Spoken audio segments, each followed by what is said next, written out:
With the Notre Dame Fighting Irish looking to improve its winning streak and continue to climb the ranks in the college football playoff, Marcus Freeman and the Irish invited a very hostile but yet familiar foe into South Bend this past Saturday, looking to add an underappreciated one-loss football team into its building and hopefully being able to walk away with the victory. CJ Carr and Notre Dame's high-powered offense looked to not only outscore and outpace the Navy midshipmen, but with the likes of Adon Schuler and KVA on the defensive side looking to slow down this fierce triple option attack of Brian Newberry's.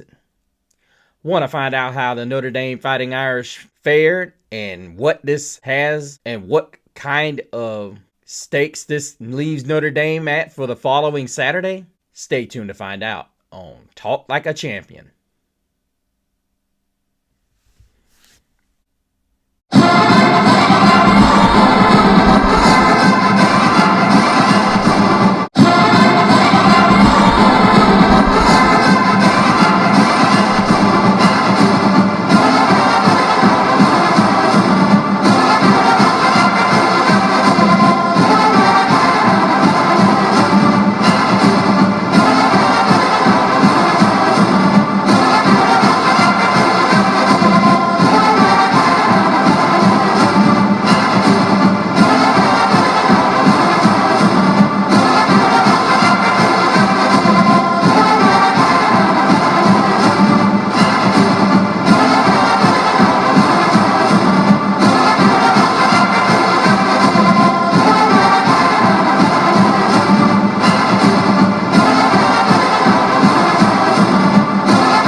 Welcome back, Irish Nation. Thank you guys so much for joining us here on this edition of Talk Like a Champion. Of course, you're talking with the one and only Mr. CeeLo. And Irish Nation, I must tell you that you guys have continued to lay it out and lay it down, as many of you are still commenting on the haters on Indy's independence. You guys have really continued to throw it down, as this show is up over 1,900 views. So, guys, I must tell you, I am overwhelmed by all of the love and especially the viewership that has come my way, or our way, if you will. But before we do that, guys, I want to let you guys know we have our first sponsor of Talk Like a Champion. He builds it, he fixes it, lifts it, breaks it, then builds it again. The world calls him a man. We call him an effing man. TF Man is a lotion made for hands that earn it. Crafted from grass-fed tallow, squalene, and grit. No flowers, no fluff, just results. You know, the type of man who shows up. The man who gets it done. The one who doesn't need a filter, a hashtag, or permission. He's not just a man. He's the effing man. And now he's got the lotion to match. TF Man, the whipped tallow cream from LV, is made from grass-fed, tallow, squalene, and pure grit. No chemicals, no perfume, just hard-earned hydration for hands that build, lift, and live. LV is all natural skincare built for real people. And guys, I'm going to tell you, you are going to love this stuff. Because I use it after I'm done shaving, after I'm done washing my face. And I just started, and I love this stuff, you guys. And you will too. Because the reality of it is, gentlemen, not only should you look awesome, you should smell effing awesome as well. And those who decide to go on the website and check this thing out tonight, you guys get a free 20% off by just putting in the code FRIENDS20, which will be posted on the show or down in the link. But guys, just remember, LV doesn't just make you a man and make you smell like a man. It makes you feel, smell, and look like the effing man. Thank you guys so much for that opportunity. Guys, if you go over to LV, you will love their products, and they also do all natural products for the ladies in your life. So please go over to LV and look at those wonderful people. I know them personally, and their product is really, really primo. Let's just say it's got Tom Ford quality, but not Tom Ford prices. Go over there and check it out. Use the QR code up there that I put up there earlier. But let us all get to business. But I always got to take a minute and give a shout out to my buddy Brad and say, what's going on, buddy? I hope you're staying warm. And to many of you out there as well. If you're in the Southeast like myself and Brad are, it's cold. We're in the middle of a freeze warning. And yeah, we got to go get through the night. And I think we got one cold one tomorrow night. But then the temps get back to, about the norm for the South. But hope you guys stay safe, especially my northern parishioners, you guys that are up there. You guys really know what it's like would be cold. Us southern folks, we used to 90s and 80s and 100s, not this 20s and 30s.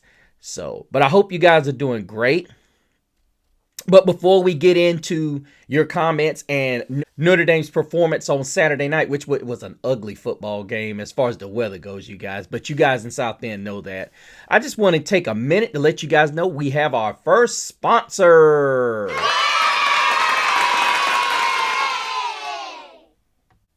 Now that we have taken care of that, you guys, we must move forward.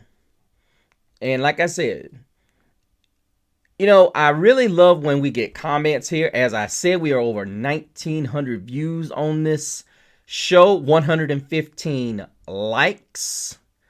And so many of you have been going back and forth on the show. I don't have a problem with that, just as long as it's clean and it's not just, way too, I'm not a big fan of back and forth. Now, if I'm not on a public platform, that's a different story. I'm okay with that. I'm a very different person than I am here. I will go back at you, but I will, of course, be respectful at first until you get really disrespectful. But we look at Brian 2745. USC blah is behind us in strength of schedule. They are just scared of having to see Daddy every year. I think the comment's funny, but to the hardcore fans that don't want to respect Notre Dame, of course, I will agree with that. But you've got some respectable USC fans here on the show, so no, we're not going to. There's a lot of fans that don't want to see this go, including USC fans. So definitely, they definitely want to see this happen because it is a huge tradition and it needs to continue. Yep, Panyan 4670. They don't join because it gives them the easiest pass to the playoffs yearly. No other team has seen more playoffs or finals via favoritism and lost than ND. They legitimately get wrecked every year for the last 40 years. First of all, you gotta learn how to spell Yep Panyan. But and of course you're wrong about that. We don't get the easiest path. Unfortunately, we don't get the respect, and just your comment there proves a lot. Alabama and the SEC get a lot of the easiest berths. As we saw last year, sorry, Brad, Georgia got put out the first game. Stupid. And Bama fans were crying because Saban automatically got them a bid into the playoff, the 14 playoff, and it didn't work the first of the 12-team playoff. So, of course, they were sore about that one. So, no, we don't get automatic bibs and get the easiest routes. No, we don't. So as far as that goes, before you actually walk in and start making statements, yep, Panan, yeah, you stand corrected. MSMS replied to Happy is what Happy does when he said that it would be easier for the college. Our Notre Dame's independence would end real fast if the college football playoff required conference membership. And MSMS replied, jealous much? I agree. And a lot of these shows that I follow up with have a lot to do with that. Yeah, that's the way it is. You can't get mad at a team because, hey, they are able to, they're able to do what they do. But the reality of it is Notre Dame is one of the few teams in the country that even if they, made it easier for teams to be independent, guess what? Notre Dame would do it just out of tradition. They're not doing it because of money. I mean, look, they don't garner nearly as much money as people think they do, even myself included. But the reality of it is that independence means so much to this program. I'm just going through you guys because there have been so many. They played for a national title last season. That would be Michael. Thank you very much, Michael, in his reply to Happy What is Happy. Yeah, absolutely. Michael Mitchell is absolutely right. He proves a very valid point. We were in the Natty last year. And probably going to get back next year. All we got to do is get in. Too many. And I'm going to do a show on this right when we get before the final selection gets done, because every team in this playoff right now, we can beat. And I'm not saying that as a Notre Dame fan. And Brad already knows I want Georgia. Because Brad already knows y'all are vulnerable. It could get real ugly. But yeah, every one of these teams has a major weakness that Notre Dame can hit. And with the way CJ Carr is playing, not going to be good. And Chris, we got to stop with the grades, man. Go be average. But yeah, I agree with you. Go be average. Notre Dame's not an average. I agree with you, Chris. We're not average. You want answers? I want the truth. You can't handle the truth. Yes, it was Michigan both times. The other schools gave them a yes. Purdue, Wisconsin, Michigan State, etc. I can't argue that point either. But yeah, we got a bunch of them. SSEZLM said, I have total respect for USC. I hope the rivalry continues. In his reply to Dre Day, whom was the USC fan that was here in my show. Thank you so much for watching. Dre Day, stay. Make sure you come back for more of this. And make sure you stay on those USC Trojans chat rooms and let them know, hey, we need this to keep going. And it's not just for our benefit or y'all's benefit. It's good, clean football. And the college committee has shown games out of conference mean more than the ones in. Well, maybe not more, but they carry a lot of weight. And they want to encourage it. Okay, happy is what happy does. Indy will never win a title as long as Marcus Freeman is there. What a dumbass. I think we just found some bulletin board material. Dumb shit! Dumb shit! Dumb shit! Your mama so fat added, I'm a socialist and I support Indy's independence. These greedy conferences are killing the sport. Winner! Awesome victory! Yeah, that's true. Perfect. Let's see, Chris, and Georgia students are zero for getting the grades to get into Notre Dame. You don't major in football at Indy, you major in life. Okay, Georgia, now go be happy. Indy. See that, Brad? I told you. You know it. They want major credentials and cred. They come to South Bend. Georgia is just a football farm. Yeah. Let's see, Chris, when I can make millions of playing football, no one cares what type of student I am or where I go to school. Do you think Arch Manning cares if he can get into Notre Dame when he's making $6.2 million at Texas? Well, happy is what happy does. Let me go ahead and clear that up with you. Yes, it does matter. Because here's the reality. You could take a school like Notre Dame and they get $4.2 million in South Bend. And they can teach you how to multiply that $4.2 million or how to manage that $4.2 million. Now, I know what you're going to say. He's Arch Manning. He's got his dad and his two uncles that are already making money. Yeah, true enough. But if that's the case, why would he need his own 6.2? Game over. Continue. So your point is not valid yet again. You make another ill-fated comment. Please stop doing that. I mean, just, not trying to be rude, just saying. You make a valid point, but at the same time, it's not. Because you go to a school of more of a educational / economic status so that you can learn how to use and be able to manipulate that 6.2 million, or better yet, that $4.2 million. Heck, I'd rather have $4.2 million well managed. That's going to get me the billions than to have a mismanaged $6.2 million. Well, you multiply it by 3, that's going to be 18.6. So guess what? You're going to run through it. And then you say, oh, well, he gets to be in a pro. Well, guess what? He still hasn't learned any basic principles of making money and saving money or investing money. Not saying Texas doesn't do that, but not to the extent that Notre Dame does. Just saying. Just saying. Oh, Brad, you just don't quit, do you? You just don't quit. Raj, we can't do that. So does your mom. We can't do that, buddy. No. Thank you, George Soros. Thank you, George Soros. That's why we live in. I'm not going to that level because I know your mom raised you better than that. Boy, Brad, boy, I tell you what. Yeah, guys, we can't do the whole disrespectful thing. I don't do that here, and besides, Brad's been a good friend of the program for years, so I would ask that you guys respectfully not disrespect Brad unless Brad says something that pisses you off, I mean, he's gonna say ND sucks. He's been on every show. If you guys watch my shows, he does that. He does that in real life. That's my buddy.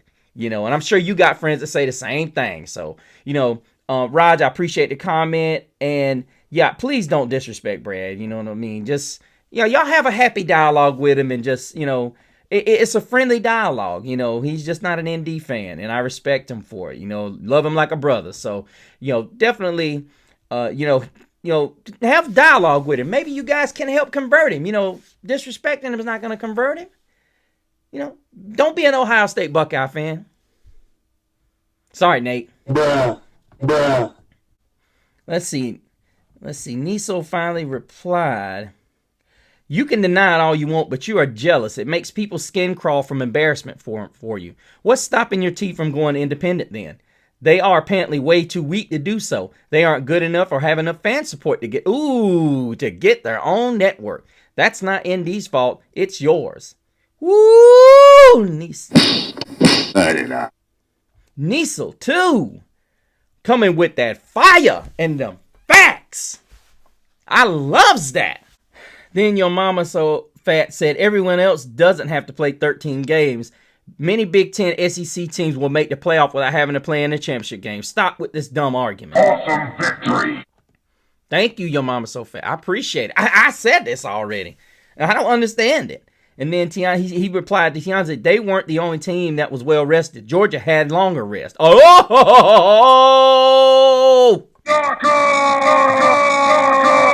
Bam! Winner! And then Nisio said, in other words, you got nothing but incredibly dumb, stupid insults. Well, she roasting you, Tianzi.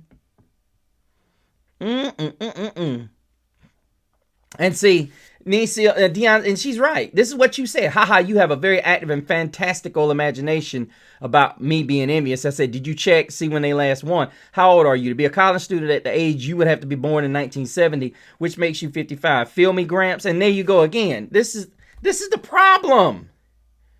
Who is your squad? This is the problem. Who are you? You come on Tianzi, you come into a Notre Dame show and then you're insulting Notre Dame. But who are you? I mean, if you're gonna try to make this validated, please tell us what colors you support. I mean, at least you look at Nisil and she's telling you who her colors are, and she's killed your argument several times. You sound jealous. Just saying. You gotta come better than that. Then Tianzi replied with, yo mama so fat. The bottom line is, just in case you low 2-digit IQ, talk is cheap, so win the natty for once in this era, then talk. Until then, be gone, and once and stay gone. Until you actually Tianzi, come on, man. You gotta learn how to... Proper English, bro. Actual natty to impress. Ciao. First of all, we don't know who your colors are. You keep spouting off win one. I mean, you do realize there are 130 plus schools in Division One. The argument here is not whether Notre Dame won a natty. It's the fact that they can be independent. See, you're trying to move the goalpost, which is what a lot of people who lose arguments do. They move the goalpost. We're on our way to winning a natty. But your unknown banner, we don't know if they've won one or not. I mean, you could claim Georgia, you could claim Ohio State, you could claim Florida, for all we know. We don't know who. But here's the reality. We haven't had a natty since 88. But look at how strong our fan base is. Look at how strong it is. Can your base say it's that strong?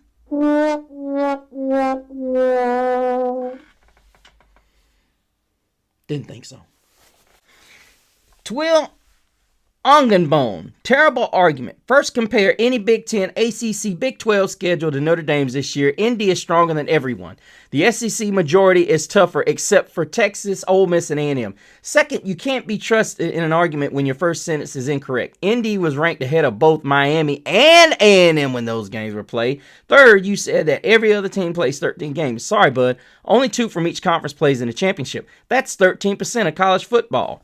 Oregon won't, and most likely UGA and Ole Miss won't get that 13th game either. I'll give it to you. Last year was probably the weakest schedule in Indy history, but the Irish rarely get cupcakes like Ball State or Kent. That every other team plays. They've only played one FCS school in their history, and Bama gets Mercer, Austin every year. You clearly don't know ball, and you just started watching last season when you turned 10 years old. You're regurgitating false narratives that you've heard from every Notre Dame hater in your life. Let me guess, you're probably a socialist Democrat too. I assume this because your opinions are bad. Okay, we're not going to get political on this show because realistically, labels are what's destroying our country from the inside out. We need to stop labeling each other. Now, if we want to carry personal banners, that's fine. But we don't need to, we're not going to do this political labeling here. This is about football. Let's keep our political affiliations out of this sector. You know, that's for a whole nother different argument. But Twill, you're absolutely right. I mean, the problem is you get so many people spitting the narrative about join a conference. And it's just like you said, that 13% of the college football teams won't play in one. I mean, you're talking about this guy. You said Georgia. You said Oregon.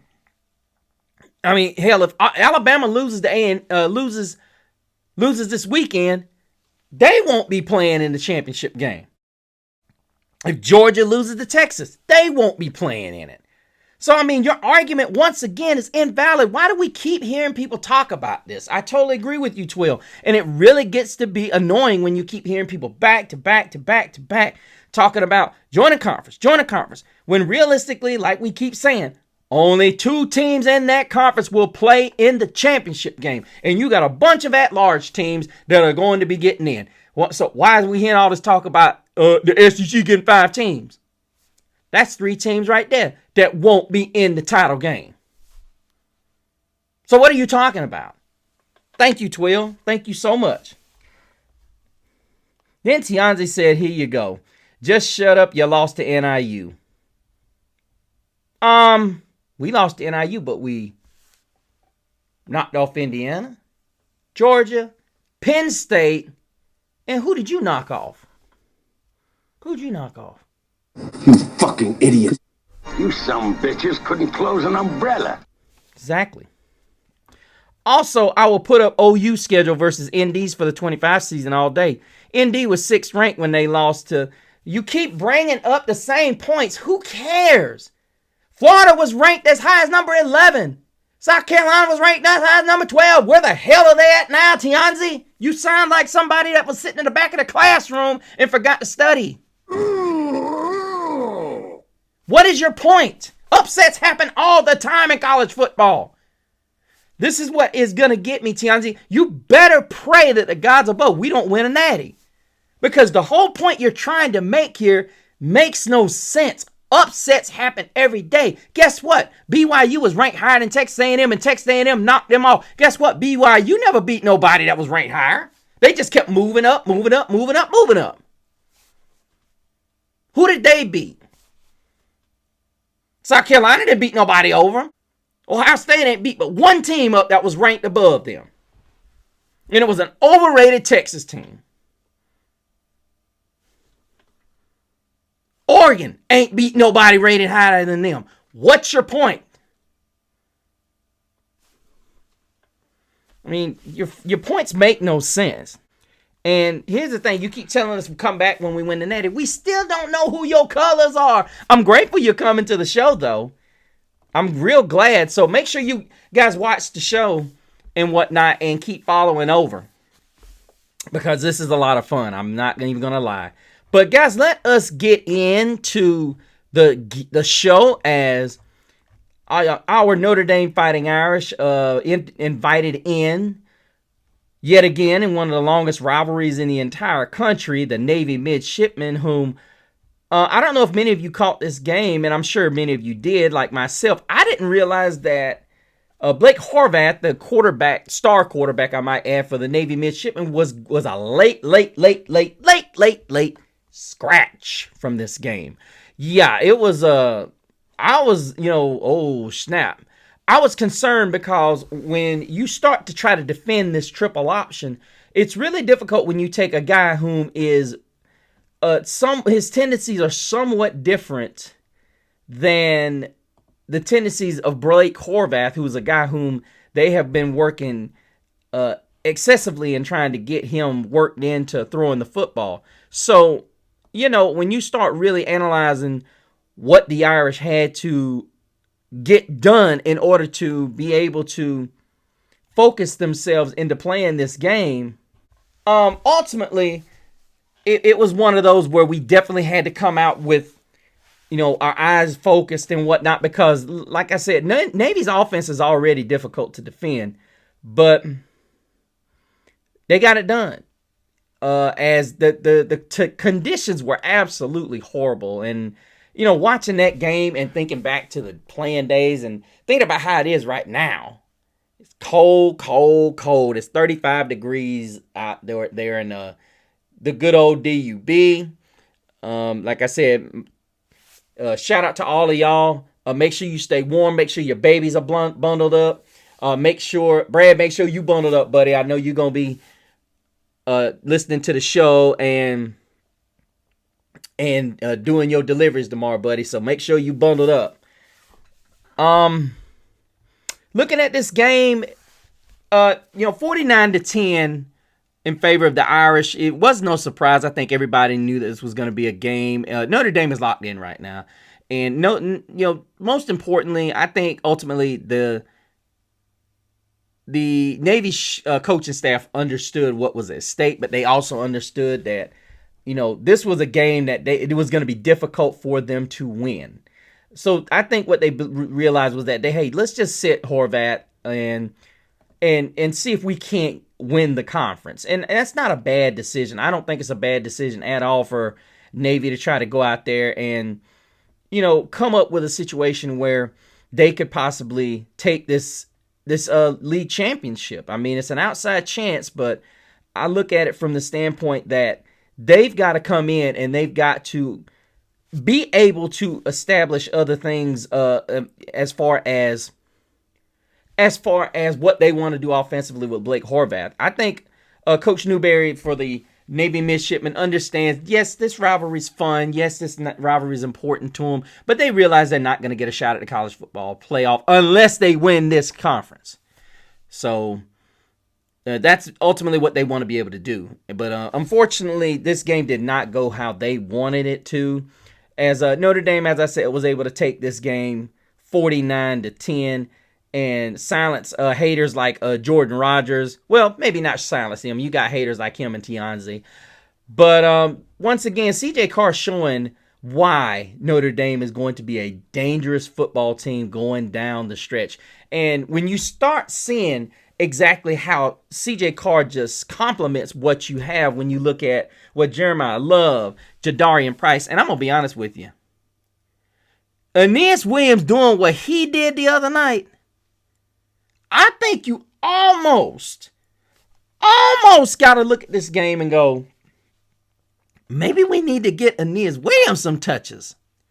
Look at this, 13 carries, 94 yards for Jeremiah Love and 2 touchdowns, including that wonderful 48-yarder. Aeneas Williams, 5 carries, 72 yards and a touchdown, including that 54-yarder. And Jadarian Price, 10 carries, 47 yards, 4.7 yards a carry, and 1 touchdown of his own. And you even got to see Jabron Payne, 6 carries, 26 yards. Now, I know what people are going to say. Yeah, the game was out of reach. But listen, Notre Dame is not going to have a shortage of talent when it comes to the running back room. They're going to be loaded, as Aeneas Williams is a guy who played last season. And you look at him and see that the sophomore is just absolutely, been very patient considering. I mean, a lot of people around the program, you could see when he scored his touchdown. I think it was reported by Locked On Irish that they were ecstatic for him. They were happy for him. And, you know, I'm one of those. I love the selflessness that Marcus Freeman has taught these young guys, and these young guys, they all want to win. And so nobody's embodying that more than one Eli Raridon, who didn't even get a catch in this game. You see, Malachi Fields, who had 4 grabs, 97 yards, would have been 100 had he not dropped that other one, but it was raining and this, that, and the other, so yeah, it was a rough one. KK Smith had 2 grabs, 39 yards, and that long touchdown. Will Pauling, once again, had a 27-yarder on 2 grabs. Jordan Faison, being Jordan Faison, had 4 catches, 27 yards, and a touchdown. Jeremiah Love had a good 27-yarder. Jack Larson had 1 for 24. Jerome Bettis Jr. 1 for 6 yards. And Ty Washington, the other backup behind Eli Raridon, had his first touchdown grab of the season. And I remember hearing somebody on Locked On Irish say that's kind of messed up considering how good a season Eli Raridon has. And Ty Washington gets his first touchdown before Eli Raridon.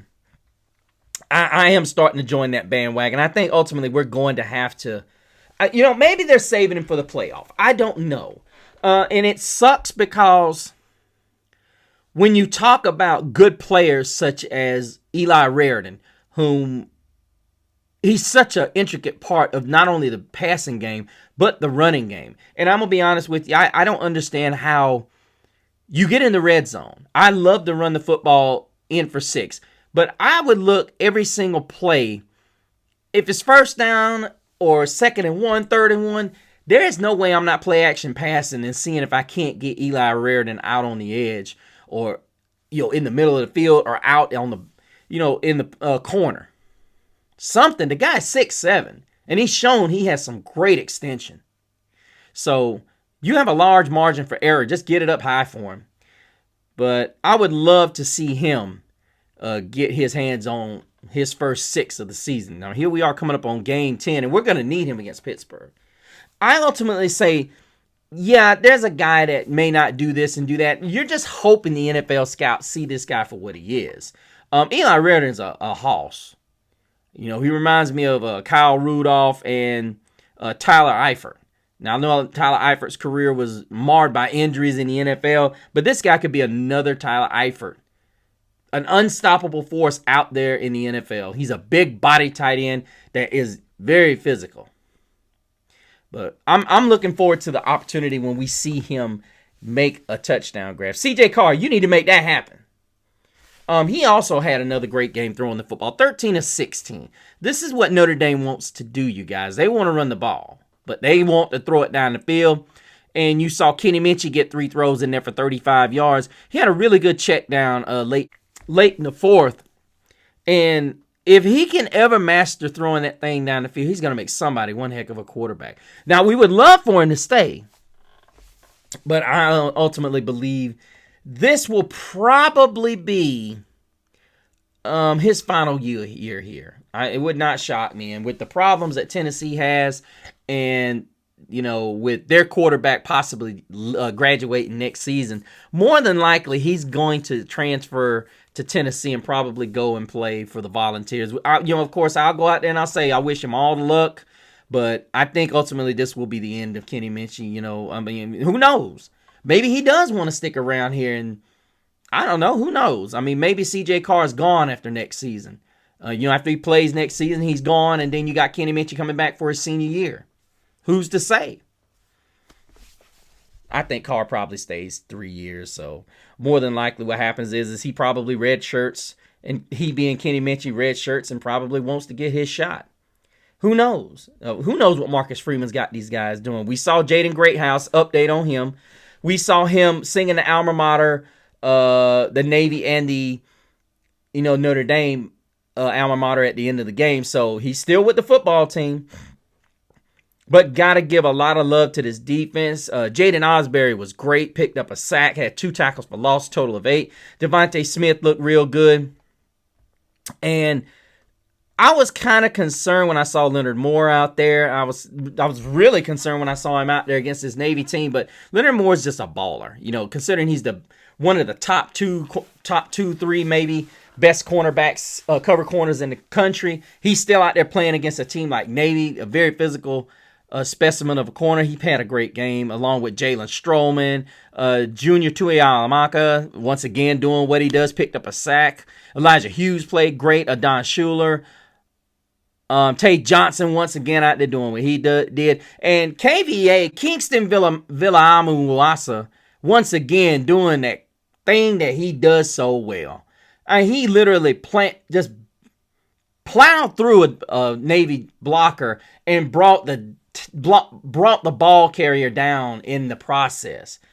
He is just really, really showing the level of intensity that you want on a Notre Dame defense. And Chris Ash has got to be nothing but proud and pleased with the way this guy is playing. Drake Bowen once again having a great game, doing what he does, and really putting that Texas A&M game far behind him, showing the world that, look, that play does not define me. And probably the one surprising part was when we were thinking about this game with Newberry's system, what he's brought to Navy, that you were going to see a lot of balls thrown all over the field. And that wasn't the case, being that they had the youngster Braxton Woodson, who was named, I think they said about an hour and a half before kickoff that he was going to be the starter. He had an impressive first half. He had a 41-yarder on a scramble. And really, that was all she wrote. It was 23 carries, 101 yards, and a touchdown for Woodson. And that was really all that Navy was able to get going. I mean, Notre Dame just shut that door. They did not allow Navy to impose their will. They controlled the clock, and they controlled the way this game was played, and it ultimately worked out in their favor. Now, when you look at the time of possession, it was pretty much even. Now, looking at Navy, they could lose a game and they'll beat you by 15 minutes in time of possession. But for this game to be even, it's one of those where it's really one of those where Navy, they take their time. They're not going to get in a hurry, whether they're up 9 or they're down 9. They're not going to get in a hurry. But looking at the totality of this game, there were no turnovers, relatively clean game for how ugly it was. And I'm talking about the setting. I'm not talking about the game itself. It was an ugly game in that there were so many different ways that the weather was hitting them. 1 minute it was rain, when it was drizzle, then sleet, then it turned into snow, and the wind was kicking. Probably the one thing that I thought was going to be affected, which has been a thorn in Marcus Freeman and the Notre Dame special team side, has been the kicking. And I'm going to be honest with you, Notre Dame and Marcus Freeman chose to take the freshman, Eric Schmidt, and he showed up. 7 for 7 in these horrible conditions. And I think he had touchbacks on all his kicks. So we're going to have our kicking game in the feet of a freshman. I can't be happier with these results. I think ultimately that we made the statement, and of course nobody's going to pay attention to it because ultimately hey, y'all supposed to do that. The only impression you would have made is had you gotten beaten. And it's just like I heard Josh Pate say on his show, you get more credit for playing a close game and winning it. Which is crazy to me. I mean, I could call somebody up and say, hey, I'm going to play with you for 3.5 colors, then I'm going to blow you out. I'm not a big fan of that. I get it. That's that team Super Bowl. I get it. I totally get that. But that doesn't mean you get extra credit for that. You don't. I'm sorry. That's not how that works. I mean, what Georgia and Texas are going to do this weekend, that's where you get credit. Sorry, that's the way I see it. I don't see you struggling with a team that you're supposed to handle and hanging on the win or getting the... That doesn't impress me any. Because you should have never been in that position in the first place. So I don't like the whole measuring stick that Josh Pate came up with. I mean, he had a good argument for it, but I don't agree. You got to bring your best every week. And I said it about Notre Dame. Look, yeah, we lost to, at the time, a top 10 team. And we lost to arguably a 16th ranked team, which arguably is the best team in the country. You heard me say it. And if we play them again on a neutral site, I like our chances. I said it. And no, Bama ain't going to beat them, Josh Pate. Oh, I got to throw y'all out there. You know, Josh Pate's one of my favorite guys to watch and listen to. He said that if the playoff were the way he set up the bracket, it would be us and Ole Miss and Oxford. I know there ain't nobody out there in Notre Dame land that thinks Ole Miss gonna beat us. He thinks Ole Miss gonna beat us. See, now I want that matchup. Because I'm not scared of Lane Kiffin and Chambliss. Who's scared of Ole Miss? Do y'all know that was the same Ole Miss that Arkansas almost knocked out? Ain't nobody scared to go to Oxford because they can't stop the run. Stop the cap. What you mean? They can't. Ole Miss can't stop the run. You better talk to Georgia. Ask Georgia. They'll tell you. And Georgia don't even run the ball that well. Am I lying, Brad? There you go. There you go. Overall, wonderful performance by the guys in blue. We appreciate Navy coming over once again. Braxton Wilson was the story for Navy, and ultimately, it just wasn't enough as they were unable to get pressure on CJ Carr as he just had all day to throw. And Navy just came out. They do like they always do. They play their hearts out and they give their all. But unfortunately, the level of athletes are not equal across the board. But you know, we wish them the best for the rest of the way, and hopefully they can take their conference championship. Irish Nation, keep coming on. We got a big one this week, as you guys know. We got to be ready. We got to enjoy this one, but we got to get back to work because it's the last real big test of the season. And guys, we look forward. I will be checking back with you guys shortly tomorrow after its decision on where we are. I would suspect that we're going to move up to 9 and set up an opportunity for us to play Ole Miss and Oxford. If we can just get one of those teams to drop down, it would be great, and we can move into number 8. So hopefully that would either be Oregon or maybe Georgia. Sorry, Brad. Yeah, that would be great if we could get that, to happen. But then, guys, that's gonna do it for me.